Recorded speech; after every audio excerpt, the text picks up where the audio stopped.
Le géant américain des semi-conducteurs et des puces électroniques Nvidia a récemment publié son résultat trimestriel de novembre à janvier 2024. Avec plus de 12 milliards de dollars de bénéfices nets sur la période et le cours de son action qui s'est envolé de plus de 300% sur un an, l'entreprise n'a vraiment plus rien à envier aux mastodontes de la Silicon Valley. Et pour cause, l'entreprise a détrôné Meta, Amazon et Google en termes de valorisation boursière et affiche une market cap de pratiquement 2000 milliards de dollars. Pourquoi un tel bond en avant ?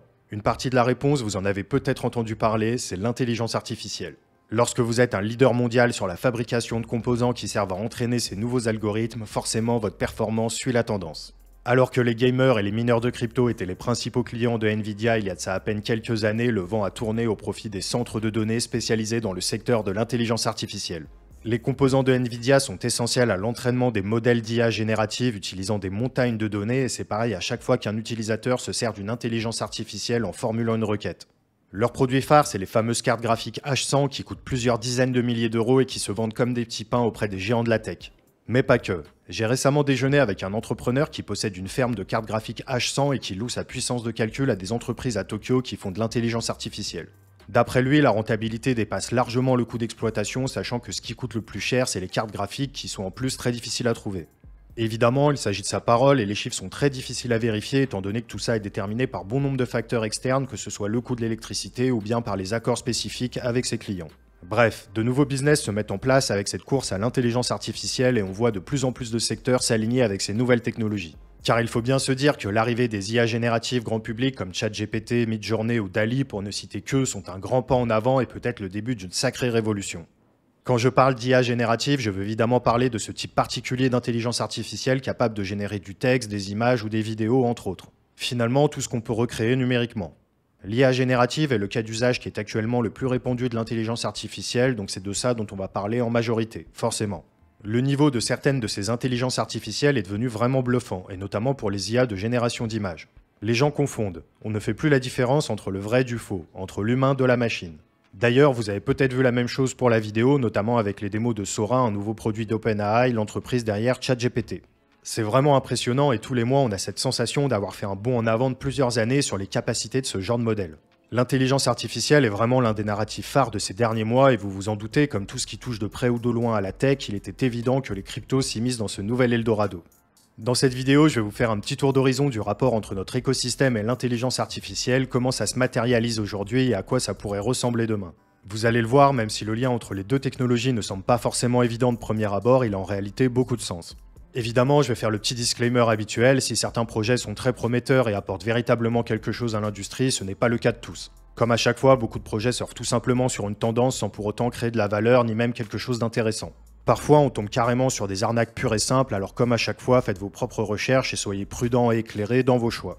Pour commencer, on va faire un rappel de ce qu'on entend par intelligence artificielle, car en vrai, c'est plutôt loin de ce qu'on peut imaginer. L'intelligence artificielle est un domaine qui exploite les capacités des ordinateurs en traitant d'énormes quantités de données pour reproduire les processus de résolution de problèmes et de prise de décision humains.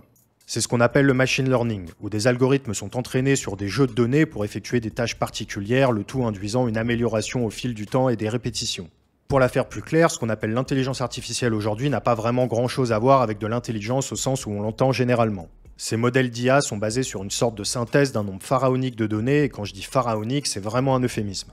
Par exemple, le corpus de texte qui sert à entraîner ChatGPT, l'intelligence artificielle d'OpenAI, est composé de pratiquement 600 gigas de données. Ça peut paraître peu dit comme ça, mais ces données qu'on appelle datasets ne sont rien d'autre que du texte. Et le texte, ça ne pèse vraiment, mais alors vraiment pas lourd en termes de stockage. Pour vous donner un ordre de grandeur, ce dataset est composé de plus de 300 milliards de mots. C'est plus de 160 000 fois le nombre de mots contenus dans l'ensemble de l'œuvre du Seigneur des Anneaux. Et évidemment, quand ces datasets commencent à être composés non plus de texte, mais bien de sons, d'images ou encore de vidéos, on n'est plus du tout sur les mêmes ordres de grandeur. Il faut bien se dire que plus ces jeux de données sont vastes, plus l'algorithme aura de quoi s'améliorer. Ce sont de véritables trous noirs à data. Et il y a plusieurs problèmes avec tout ça, particulièrement avec toute l'opacité qui entoure les datasets justement. Lorsqu'il s'agit de data, les intelligences artificielles génératives deviennent de véritables boîtes noires et la technologie blockchain pourrait bien venir bousculer cet état de fait. La transparence est un problème pour une adoption de ces nouvelles technologies à grande échelle, particulièrement quand on en arrive au domaine de l'entreprise. Ce souci est connu sous le nom de problème d'explicabilité. En gros, c'est la difficulté à comprendre et à expliquer les décisions prises par les modèles d'IA, en particulier les modèles d'apprentissage profond et d'apprentissage automatique complexe. L'explicabilité de l'IA répond à des exigences multiples, que ce soit en matière de confiance par exemple, mais aussi une obligation légale, comme aux États-Unis ou en Europe, où des cadres réglementaires comme l'IA Act ou le RGPD imposent la transparence des algorithmes. Et oui, car tout le problème est là. Dans un environnement d'entreprise, c'est très compliqué de se servir de ce genre d'outils où l'opacité règne encore. Au-delà de ça, un autre gros enjeu est l'accessibilité de ces données. Pour alimenter ces modèles, OpenAI a besoin de ces données, et donc il faut bien les récolter quelque part. On va simplifier au maximum, mais en gros, pour les trouver, il faut soit les récolter soi-même, soit les acheter. Dans les deux cas, ça pose des soucis tant en matière de droit d'auteur que de vie privée. Si vous êtes un artiste, par exemple, votre travail peut potentiellement se retrouver dans une base de données d'une IA générative d'images et quelque part, votre travail sert de carburant pour un logiciel qui menace de vous remplacer. Évidemment, je caricature, mais vous avez compris l'idée. Avec tout ça, se pose la question des règles en matière de vente et de collecte de données, et croyez-moi, ce sont loin d'être des questions tranchées. Et c'est là que la blockchain et ses applications entrent en jeu. Certaines caractéristiques des technologies blockchain pourraient bien être extrêmement bénéfiques au développement de l'intelligence artificielle et pourquoi pas même sauver l'IA. En tout cas, dans une enquête menée par Casper Labs, plus de 70% des grands patrons de la tech voyaient une complémentarité entre la technologie blockchain et l'intelligence artificielle. C'est qu'il doit bien y avoir quelque chose. Ce n'est pas vraiment surprenant. D'abord, la technologie blockchain est dans sa plus simple définition un système de stockage qui est capable de garantir l'authenticité des informations qui circulent en son sein. En clair, ces capacités d'authentification des données pourraient permettre justement de rendre l'IA explicable. Et comment ? Eh bien en rendant toute cette utilisation des données par les intelligences artificielles transparente et auditable en toutes circonstances. Ensuite, au-delà de ces valeurs d'authenticité, la blockchain pourrait aussi permettre une véritable mise à l'échelle de l'intelligence artificielle. L'idée, c'est que les infrastructures blockchain de demain fourniront l'accès à de l'information plus exploitable, mieux gérée et surtout en volume très conséquent. La mise à disposition de ces quantités astronomiques de données va très certainement permettre de débloquer des usages intéressants en matière d'intelligence artificielle. Je pense par exemple à Arkham Intelligence qui utilise Ultra. Pour la faire courte, il s'agit du système d'intelligence artificielle propriétaire d'Arkham qui unifie les données on-chain et off-chain pour en tirer des informations exploitables. Ils utilisent l'intelligence artificielle pour traiter le volume de données qui circulent déjà sur la blockchain. Ces données sont ensuite méticuleusement organisées et rendues accessibles via l'interface, le but étant de désanonymiser la blockchain. Et c'est un cas concret très intéressant. Pour l'anecdote, ils ont par exemple identifié les adresses Ethereum de Donald Trump et maintenant vous pouvez suivre tous les mouvements des wallets de l'ancien président des États-Unis directement sur la plateforme. Enfin, l'automatisation que permet l'intégration de l'intelligence artificielle à la blockchain pourrait vraiment changer beaucoup de choses, notamment concernant tout ce qui gravite autour de la supply chain. Pour rappel ou pour info, il s'agit des chaînes d'approvisionnement, un domaine où la blockchain apporte une réelle plus-value en offrant une traçabilité et une transparence sans précédent tout au long des processus d'approvisionnement. On se souvient par exemple du groupe Carrefour qui avait expérimenté la puissance de la blockchain sur la traçabilité de ses poulets. Un QR code sur chaque poulet d'Auvergne permettait une chronologie des événements de la vie, de l'élevage, de la mort et du transport de l'animal. Évidemment, toutes les informations disponibles ne sont pas ajoutées à la main par un opérateur, mais par tous ceux qui auront été impliqués dans le processus d'approvisionnement.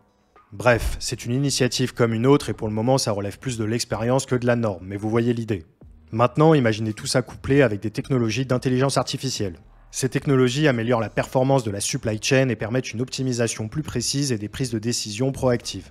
Avec leur capacité d'analyse de volume important de données, les algorithmes peuvent détecter des schémas, des tendances et des anomalies, ce qui permet une meilleure anticipation de la demande, une gestion plus efficace des stocks et une planification logistique vraiment optimale. De plus, l'intelligence artificielle permet d'automatiser des tâches routinières comme la gestion des commandes et des fournisseurs, permettant ainsi de libérer des ressources pour des activités à plus forte valeur ajoutée. Tout ça, c'est très bien. Mais comment est-ce que ça avance au niveau de l'écosystème ?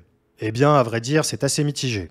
Je vous le disais en introduction de cette vidéo, de nombreux projets surfent sur la vague de l'IA sans apporter de réelle valeur ou d'innovation. Cependant, certains projets sortent du lot, notamment en ce qui concerne tout ce qui a un rapport avec les données.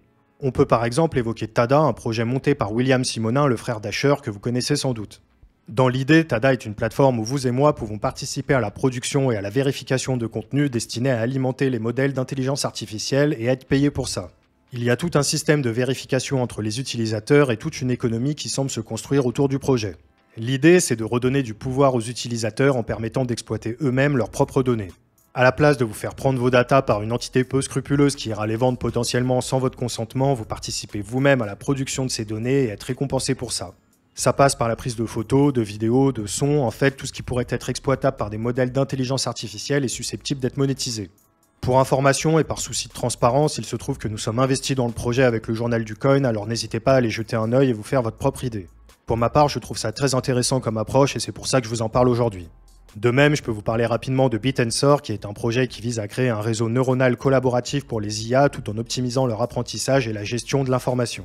Leur but, c'est de combattre la centralisation de l'intelligence artificielle en créant un réseau décentralisé avec des incitations assez puissantes pour le faire tourner convenablement.